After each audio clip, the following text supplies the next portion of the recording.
Welcome back to the channel. Today we're doing what we do best, tearing things apart and putting them back together, but better. We've got a railing post that's seen better days, so it's time for a fresh one. Let's dive in. First up, removing the screws, because nothing says good morning like a screw that's been living rent-free for the past decade. Look at that. Classic Phillips head. The kind that strips out just enough to test your patience, but not quite enough to quit. This part always feels like archaeology. You're not just removing screws, you're uncovering design decisions from 20 years ago. Why did they use 5 different screw types? Who hurt them? If you've ever fought a rusty screw with a power drill and a prayer, you know this moment of victory. And with the screws out, it's time to remove the post. Now here's where things can get stubborn. Yup, she's not letting go without a fight. Classic I was glued in 2003 and I ain't moving. Pause as prying begins. This is the part where we pretend we're calm and collected. But inside, we're one stripped screw away from throwing the whole porch away. But look at that technique. That's the finesse of a pro. You don't just yank, you persuade the post to leave. Alright, old post is out. Time to cut a fresh one. Smell that? That's the smell of possibilities and sawdust.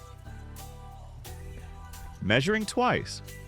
Cutting once, and still double checking like our reputation depends on it, because it kinda does. Cue the power tools. Warning. If you're not blasting a playlist while doing this part, you're doing it wrong.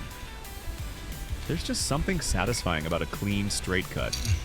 It's like slicing bread, but with way more splinters. Now we line it up and attach the new post. This is the moment where everything has to be plumb, level, and square. Or at least 2 out of 3.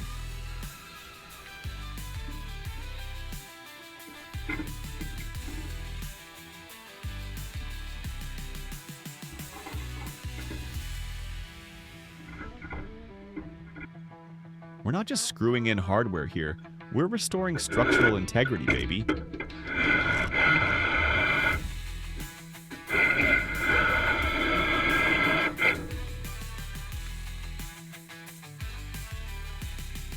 No wobble.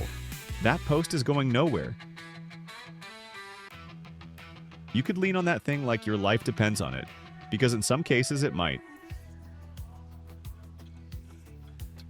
One good-looking post. We'll call this one Post Malone. He's solid, dependable, and surprisingly easy to install. And just like that, we've got ourselves a brand new post. Simple, sturdy, and done right. If you enjoyed watching us unscrew, wrestle, cut, and reinstall, don't forget to hit that like button, subscribe, and let us know in the comments if your last DIY project involved at least one minor meltdown. Catch you in the next one. Until then, measure twice, cut once, and always keep extra screws handy.